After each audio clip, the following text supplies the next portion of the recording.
Senator Ping Lacson.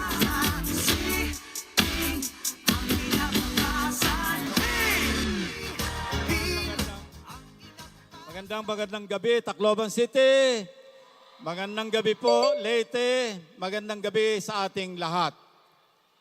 May dalawang kaganapan na nakaukit na sa kasaysayan ng lalawigan ng Leyte, ng Pilipinas at ng buong mundo.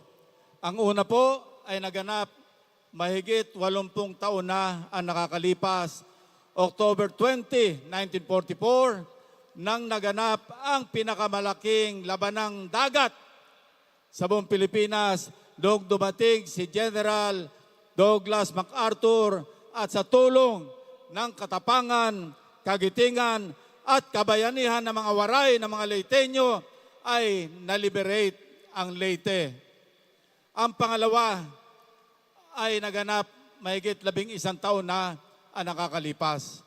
Noong hinagupit ng bagyong Yolanda ang 171 cities and municipalities, 14 na lalawigan at 6 na rehiyon ang kasama na ang Leyte at ang Tacloban City, na kung saan mahigit 6,000 ang namatay, mahigit 18,000 ang sugatan at mahigit 1,000 ang nawawala.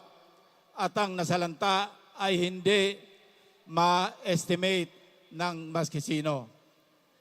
Ako po, after 1 month, December 10, 2013, ay naatasan ng ating Pangulo. Pinatawag ako sa Malacanang upang magbalangkas ng tinatawag na Recovery and Rehabilitation Plan at i-coordinate ang mga national agencies, ang local government units, at ang mga pribadong sektor, multilaterals at bilaterals, na kung saan malaki ang naitulong para mapabilis ang rehabilitasyon, hindi lamang ng Tacloban City, kundi ang iba pang lalawigan na tinamaan ng bagyong Yolanda.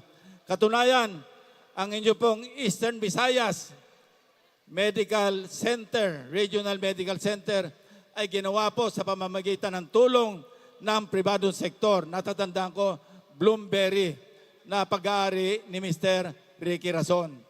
At ang mga bahay na pinagawa ay pinagawa po ng SM ni Ms. Stacy Coson, ang mga fishing boats na dinonate ng Ayala, at sa Palo Leyte naman yung Metrobank.